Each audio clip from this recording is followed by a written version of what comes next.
Pemirsa, kekerasan yang dialami korban perdagangan orang menimbulkan trauma. Seperti yang dirasakan Theodora Mayang yang merupakan salah satu korban tindak pidana perdagangan orang di Myanmar. Keluarga mengaku Mayang pernah bercerita saat disekap selalu menyaksikan rekannya karena gagal memenuhi target perusahaan. Untuk mengalihkan suara saat temannya mengalami kekerasan, selalu diputar musik bervolume keras. Kondisi ini membuat Mayang trauma jika mendengar suara keras. Saat ini, para korban TPPO masih dalam pemeriksaan di KBRI sebelum dipulangkan ke Indonesia. Mayang ada cerita, ya ada trauma-trauma di antara mereka seperti kadang mimpi buruk gitu. Terus kalau mendengar musik atau suara yang keras itu dia berdebar-debar gitu. Karena waktu mereka ada teman atau mereka yang mau dipukul atau disiksa itu akan disetel musik yang kencang gitu ya, supaya yang lain itu nggak dengar gitu, walaupun sebenarnya masih kedengaran gitu. Pemerintah Indonesia melalui KBRI Yangon dan KBRI Bangkok berhasil membebaskan 20 WNI korban tindak pidana perdagangan orang atau TPPO di Myanmar. Pihak keluarga bersyukur karena tidak mengeluarkan uang sepeser pun untuk membebaskan para korbannya. Fotonya Novi sama anaknya ya. Keluarga Novi yang berada di Kabupaten Bandung Barat akhirnya bisa lega setelah mendapat kabar mengenai Novi yang merupakan korban TPPO sudah berhasil dibebaskan oleh pemerintah. Nah, ini Novi. Keluarga mengaku senang karena Novi dalam keadaan selamat dan keluarga tak perlu mengeluarkan uang sepeser pun untuk menebus Novi dari perusahaan. Sebelumnya beberapa waktu lalu Novi sempat menelpon keluarga untuk disiapkan sejumlah uang sebagai pengganti penyeberangan antar perbatasan. Hari Jumat ya, Novi tuh minta disiapin uang 15 juta ke orang tua. Terus orang tua juga nanya 15 juta emang nggak bisa nego, terus udah kayak gitu. Akhirnya Novi tuh nego lagi sama pihak perusahaan.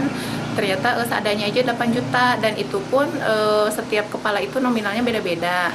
Tapi ini tuh yang uang 15 juta terus turun jadi 8 juta ini bukan uang tebusan ke perusahaan ya. Jadi ini tuh biaya untuk penyeberangan dari perbatasan antara Myanmar dan Thailand gitu.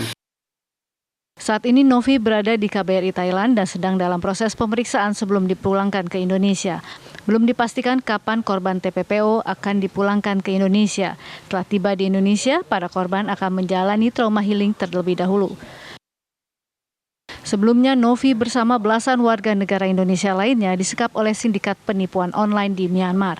Mereka dipaksa bekerja sebagai scammer atau penipu online. Jika tidak mencapai target yang ditetapkan, para WNI itu disiksa baik secara fisik ataupun verbal. Kasus ini terungkap setelah korban menyebarkan video minta tolong dan viral di media sosial. Dari Kabupaten Bandung Barat, Jawa Barat, Endra Kusuma, TV One mengabarkan. Polri menangkap 2 tersangka kasus tindak pidana perdagangan orang atau human trafficking 20 WNI yang diberangkatkan ke Myanmar. Dalam penangkapan kedua tersangka, petugas menyita paspor. Dan berikut pernyataan Kabag Penum Divisi Humas Polri, Kombes Pol Nurul Azizah. Penangkapan terhadap tersangka ASN atau AD dan ASD atau AT di apartemen Sayana, Bekasi, Jawa Barat. Dalam pemenuhan unsur-unsur tindak pidana perdagangan orang berdasarkan keterangan 9 orang saksi yang telah diperiksa, Polri telah menetapkan 2 orang tersangka atas nama ASN atau AD dan ASD atau AT pada kasus dugaan tindak pidana perdagangan orang atau TPPO dengan korban sebanyak 20 warga negara Indonesia di Myanmar.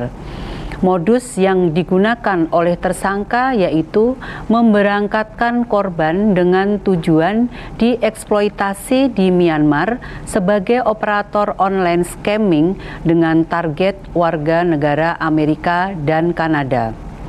Penetapan 2 orang tersangka tersebut berdasarkan beberapa alat bukti yang ada, yaitu paspor dan surat jalan CV yang digunakan untuk mengelabui petugas imigrasi agar para korban aman dan bisa melewati imigrasi Indonesia.